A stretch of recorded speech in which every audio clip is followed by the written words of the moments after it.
step out to the race. I do this shit for real. Alright guys, Noah with Performance Works. Today's video is just going to be kind of like a shop walk around as far as like what projects are going on, you know, status of them all and stuff like that. So first of all, this is one of technically two new bodies we got going on, but there's a company called Rust Belt Broncos. Last fall during SEMA, they had released a new Blazer body. So customer reached out to me, wanted to jump on board, so they released them to the public December 1st. We made an order December 11th, and we got them, I want to say like maybe 2.5 months ago. But so we'll go over what's going to end up happening.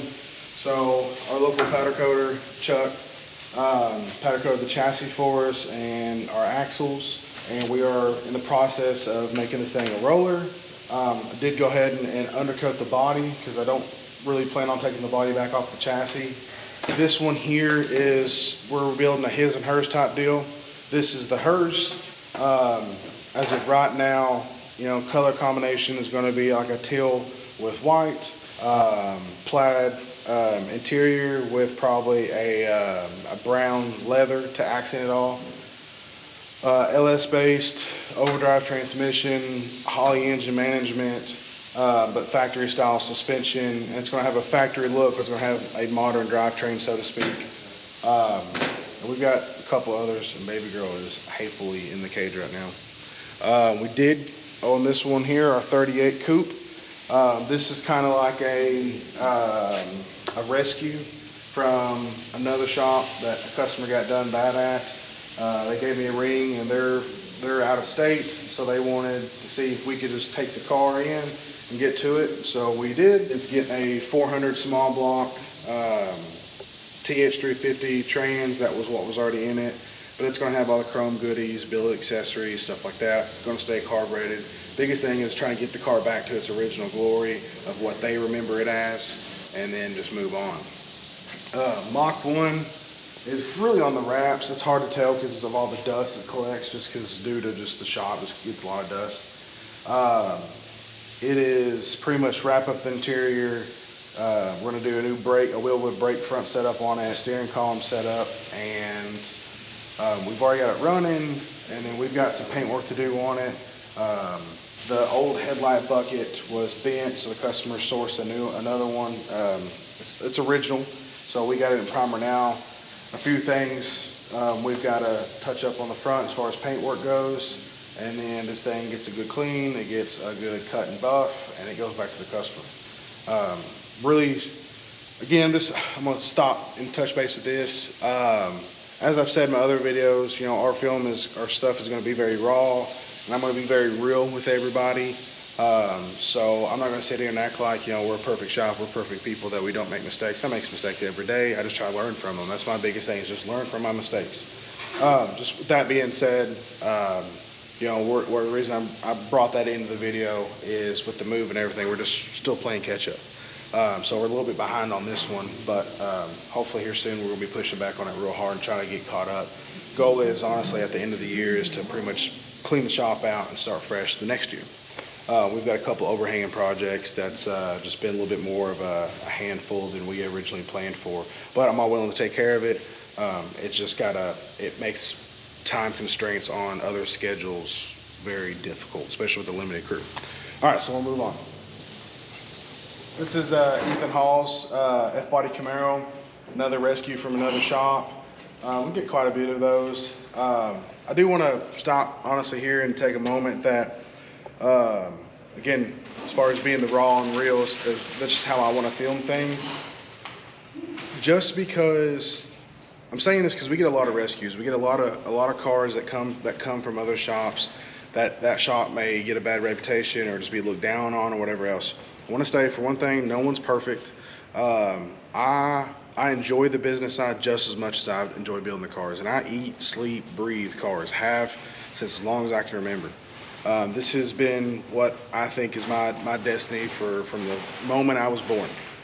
But with that being said, with me loving the business side of it, it gives me kind of an edge up on some people, because a lot of people hate the business side of it. But starting small and trying to build big, the owner typically has to be the one that runs the shop, business-wise. So if even if they acknowledge that they're not good at business, doesn't mean they can afford at hiring someone that is good. Plus, there's a lot of trust there and everything else. So it's unfortunate, but I personally believe that I think to own a business license, you should have to go through like 2 years of some kind of schooling. Give everybody a chance to actually be a good business person versus just kind of walking into it and just crap shooting. Because it's unfortunate that I've seen good car builders and good people get a bad name because they failed at the business side and they put themselves in a corner and stuff like that. And it's just very unfortunate. And I'm not saying that things couldn't have been handled differently, but I also will say I understand how stress can dictate or change or sway a decision, for the good or for the bad. And then you got money involved, and it can be aggravating. So you're going to see when we kind of go through some project stuff, I'm going to call it a rescue because that's what it is. It's a rescue from another shop. I'm not going to ever name drop a shop. It's none of my business. It's not for me to share. But I kind of wanted to put that in there that way because I always say that to people. I've had a lot of ups and downs.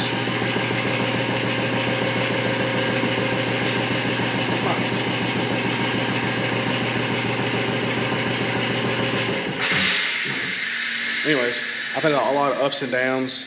I've been in positions that I was never sure I was going to be able to get out of, and I was somehow fortunate enough to get out. And it is very easy to get back into bad positions. So I work very hard to try to stay out of them. And there's sometimes that door looks very tempting, but I promise you it's not. So anyways, getting back, Ethan Hall's F-Body Camaro came to us for a full turbo kit, front end, then we added a 6-point cage into it, and things kind of just progressed. So it is on a Holley system. Again, it's the RSCM Rock Solid Motorsports front end that we altered to our likings, and then it is a turbo kit that I placed where I wanted to go to. The only thing I asked Ethan is where he wanted his exhaust to end, and he said he would like for it to be somewhere in the fender down low. That's exactly where I put it. It is very difficult to clear the suspension on these cars to get that exhaust exactly where it is, but a little bit of trial and error, testing and putting the suspension on a load and turning the wheels back and forth, we were able to do it, and we believe it's going to clear and just be just fine. It is a LS3 forged rotating assembly, TH400 trans brake. It's got a 4.9-inch on it. Suspension's limited. Right now, fueling is limited. What we're going to do is get him on a safe, healthy power level with what he has now, let him get used to the car, and as time goes by, we'll progress him, we'll upgrade fuel systems, boost management, and stuff like that. So we'll move on to the C20.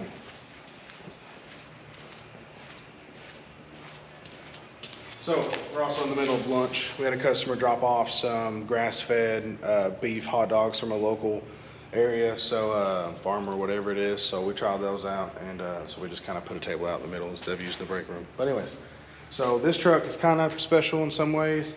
It is actually originally a C20. That means it was a two-wheel drive truck. The customer, it was actually a customer of mine, and then another customer seen it and just had to have it, so bought it. Then we full drive swapped it. So we took, this is 71, I want to say we took a late 70s drivetrain out from underneath it and swapped it in this one. There's a lot of hurdles there, I'm not going to lie. There's companies that sell kits. There's all kinds of little things about this truck that we had to custom make. Like no one really sells a good cradle, four-wheel drive cradle swap, so to speak. So I built my own, and then all the axles and everything on this has been powder coated, all the suspension as much as we could, and but it was still original big block 400 AC truck, low miles, very clean truck, very, very clean truck. It's here now for a fuel injection swap. We did a Holley Sniper system, and then the customer went ahead and wanted to do a single plane aluminum intake and then change up some valve covers and just kind of clean it up. We had some brackets off, so I went ahead and sent them down to Chuck to get powder coated.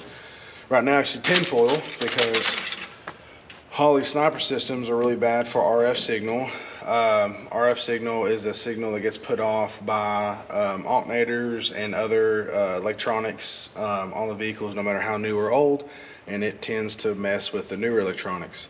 So you got to pretty much use tin foil to diagnose it, cover it up, get it cleared off, and for signal to not go through it, and it's just annoying. But anyways, it's getting cleaned up and wrapped up, and then our buddy Jason, who does a lot of our Holley stuff, he's gonna come tune this one, same thing for Ethan's. So we've all seen this truck on the page. This is what we call Little Red. Little Red's still doing really good. It's due now that the paint's over. It's close to a year. It's gonna get ceramic coated after it leaves here. But there's little things. It's got a Teletronics dash setup in it, but a couple of the gauges are floating. So after talking to Teletronics, we're gonna go back and change a few of the sensors to kind of kill that gauge floating issue. And then there's little things like I built this intake. Of course, you remember the guys who remember seeing the video that we designed these. I did just like a rough brushed PWX on the cold air that I built. I don't really like it no more, so I'm gonna go back in black and re-clear it. And then other than that, I mean, I want to check out the rear end. We've really fought the rear end on this one. It just seems like I could never get this one right. Made me question everything. But I'm just gonna double check it, checking the fluids. Yeah, it's here for very minimal things. Pretty much what we're gearing up for is getting all the customers with the projects that's been sitting over the winter time, trying to get everybody maintenance and get everybody ready for the season, whether it's race season, show season, just driving, and whatever else. So over the Chevelle. Chevelle, again, you guys have probably seen this on the page before. It's been a long project. This project wasn't expected to be like this, take this long, nor the amount of work being done. We found all kinds of things like a twisted body. Someone replaced all the sheet metal in it and twisted the body on it really bad, so we've had to work on trying to twist that back. One of the quarters was installed correctly and it was a nightmare, so I had to cut it off and put a new quarter on it.